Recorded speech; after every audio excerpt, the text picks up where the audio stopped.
কলিয়াবৰৰ হাতীমুৰা মথাউৰি পৰিদৰ্শন মুখ্যমন্ত্ৰীৰ। কলিয়াবৰত যাতে তৃতীয়টো বান নহয় তাৰ ব্যৱস্থা ইতিমধ্যে সম্পূৰ্ণ হৈছে। অতি কম সময়তে মথাউৰি নিৰ্মাণ সম্ভৱ কৰি তোলা জলসম্পদ মন্ত্ৰীকে প্ৰমুখ্য কৰি বিভাগীয় বিষয়া কৰ্মচাৰীক শুভেচ্ছা জনালে মুখ্যমন্ত্ৰীয়ে। আজি বিয়লি কলিয়াবৰৰ হাতীমুৰাত উপস্থিত হৈ হাতীমুৰা মথাউৰিৰ স্লুইচ গেটৰ সন্মুখৰ মেৰামতি সম্পূৰ্ণ হোৱা কফাৰডাম পৰিদৰ্শন কৰে ৰাজ্যৰ মুখ্যমন্ত্ৰী ডক্টৰ হিমন্ত বিশ্ব শৰ্মাই।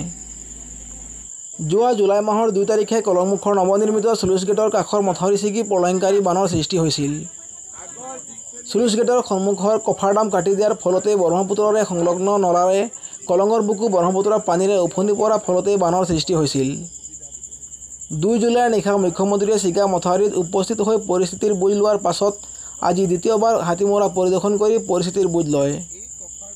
আনহাতে বুৱতী কলং সম্পৰ্কত মুখ্যমন্ত্ৰীয়ে কয়, হাতীমুৰা মথাউৰি ছিগা অংশ এতিয়ালৈকে নিৰ্মাণ হোৱা নাই। গতিকে কলং বুৱতী প্ৰকল্পৰ বাবে 2-3 বছৰ সময় লাগিব। তাৰ আগতে ৰাজহুৱা মতামতৰ লগতে বিশেষজ্ঞৰো মতামতৰ ভিত্তিতহে বুৱতী কলঙৰ কথা চিন্তা কৰা হ'ব। News desk report, any express.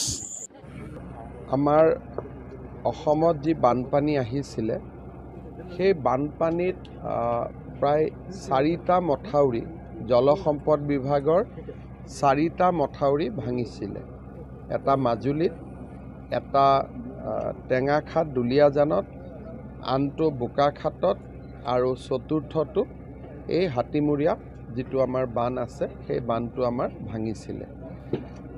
মই গোটেইকেইটা ভঙা মথাউৰিয়েই পৰ্যবেক্ষণ কৰিবৰ কাৰণে আহিছিলোঁ আৰু জলসম্পদ বিভাগক আমি ৰিকুৱেষ্ট কৰিছিলোঁ যে যিমান সোনকালে পাৰোঁ মথাউৰিকেইটা ভঙা অংশখিনি আমি যাতে মেৰামতি কৰিব পাৰোঁ।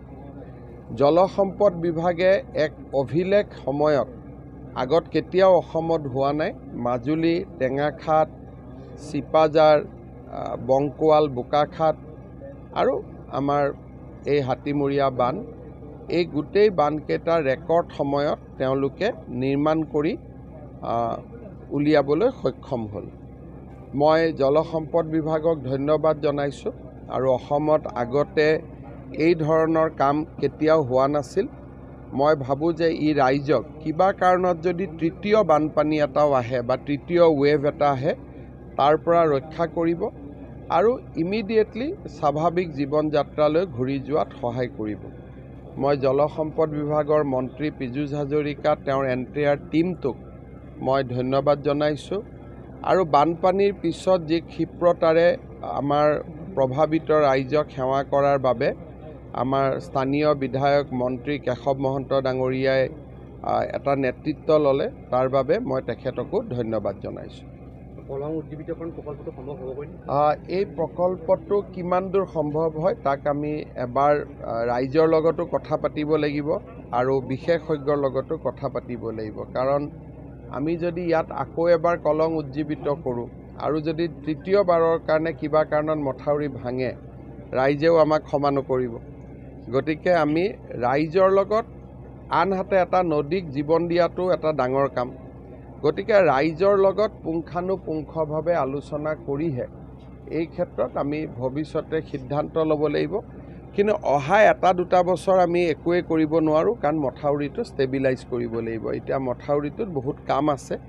2 বছৰ পিছত আমি ৰাইজৰ লগত আকৌ এবাৰ কথা পাতিম, ৰাইজক ইয়াৰ বিৰূপ প্ৰতিক্ৰিয়া কি হ'ব পাৰে, কি নহ'ব পাৰে, গোটেইখিনি ৰাইজৰ লগত কথা বতৰা পাতিহে আমি ভৱিষ্যতৰ সিদ্ধান্ত আমি ল'ব লাগিব। সেই স্থানতে বান যদি লগাই দিওঁ তেতিয়াহ'লে সি আকৌ ভাঙি যাব। গতিকে বৰ্তমান এই ৰাস্তাটো আমি বনাই দিম জিঅ' বেগৰ ওপৰেদি, যাতে মানুহ অহা যোৱা কৰিব পাৰে।